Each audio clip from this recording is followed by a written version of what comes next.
Mike, as you think back on this series, maybe what's one or two things that you wish this team could have done a little differently to get over the hump and get past these guys? I think in those first few games, just being able to close out quarters better, especially the fourth. We really had a great opportunity in front of us. Had a lot of leads throughout the games this series, and when you give teams opportunities to stick around and make it a possession game, they have two of the best in the game at closing games. So that kind of bit us when it came down to it. When you think about kind of this offense and some of the struggles you guys had in this series, what do you think needs to happen to improve that end of the floor, and what can you do better, to maybe contend with a team like this? I think it'll start, training camp, off season, like watching film, what style of pace we want to play. The energy that we put in defensively, we have to put that same energy offensively. Passing, cutting, making extra plays, just being on time with stuff, and it has to become habits for us. Those small things in offense can be a big thing when it comes down to execution in big moments. So I think that'll be something we'll continue to work at and look at going through off season. Mike, this fan base has embraced you so much and truly loves you, calling you Minnesota Mike. What does that mean to you to have the Timberwolves and the state of Minnesota love you this much and embrace you? Truthfully, since I've been here, day one of last year from the trade deadline, everybody here has been so gracious and accepting my family and I, and it means the world to me. I could be in a lot of different places and a lot of different circumstances and situations, and they've made this feel like a second home, which makes my job easy going into work every day. Trying to be the best me I can be for our team and our situation. So truthfully grateful for them and all the support they've given me throughout this whole ordeal. Mike, there's a saying that experience is life's greatest teacher, and obviously this group, some of your teammates are really young in this game. Did you see them pick up the magnitude of the moment as the playoff run went on, and was there anything about that kind of experience that you saw them go through encourages you about what this group can do in its future?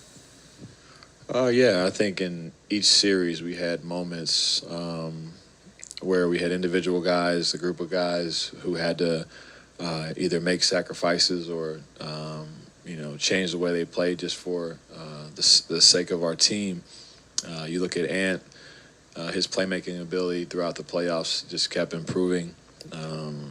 Cat, his ability to not be one-dimensional for us. He's spacing, he's inside out, he's sacrificed himself on defense in certain series. He's guarding Jokic, and next series he's guarding KD, and he's just having to be versatile in that aspect. Rudy, things he does for us on both ends that people don't look at, his magnitude that he, the gravity that he brings every night.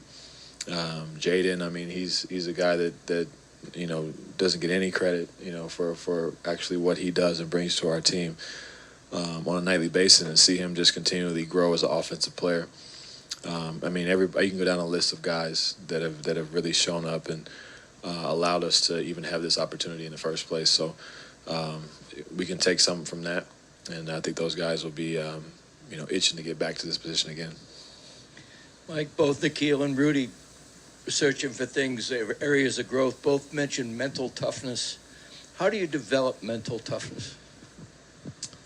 Sometimes, like you said, experience is our best teacher. You have to go through it. You have to learn from your mistakes.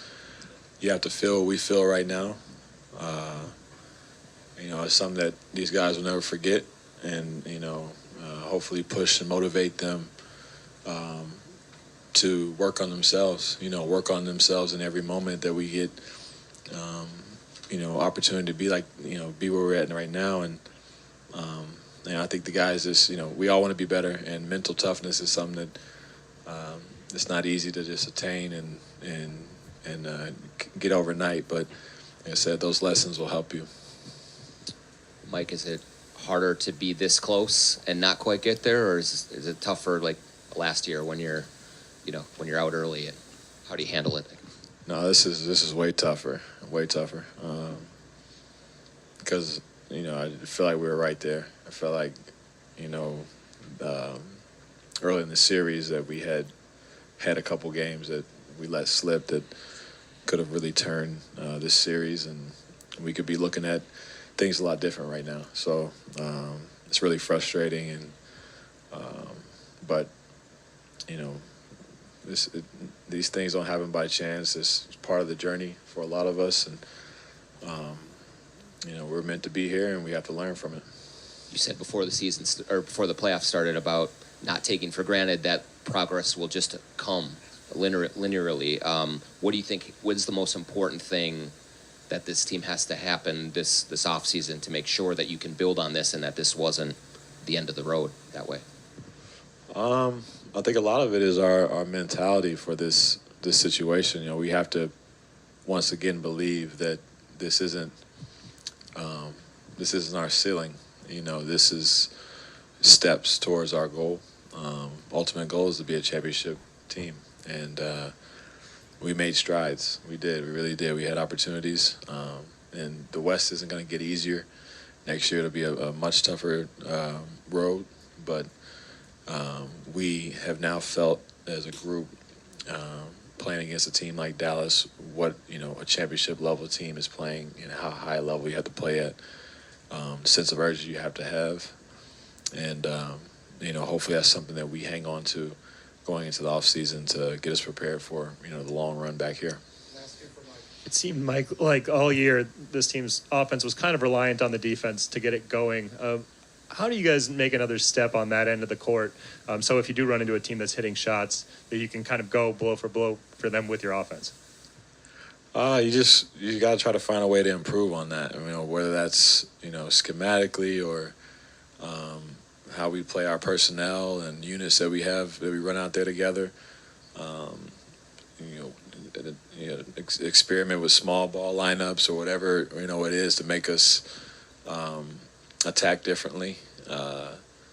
In different cases in different teams. So we just have to, like I said, continually just grow from the experience of this and try to figure out, how we can be effective or how we can put just as much energy as we do on the defensive end and put that on the offensive end at times to match the team's aggressiveness or try to figure out how to ways to get over that hump so we're not relying on one end of the floor.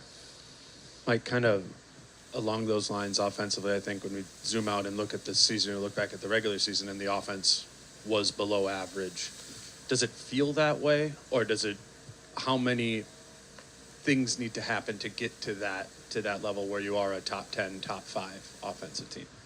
Yeah, there's a lot of room to improve, and I think a lot of it has to do with just us being able to make simple basketball plays as a group, not just one or two guys or three guys out there, but all five. Being able to be have multiple facets to their game as far as driving, kicking, pushing the ball, making good decisions when you have the ball. I think that turnovers have been a real problem for us in the past, and tonight I don't think we did much better, but we've had a lot of games where our offense would be really good if we just got a shot up. So I think all that has some part to play in it, and something that we can all get better at.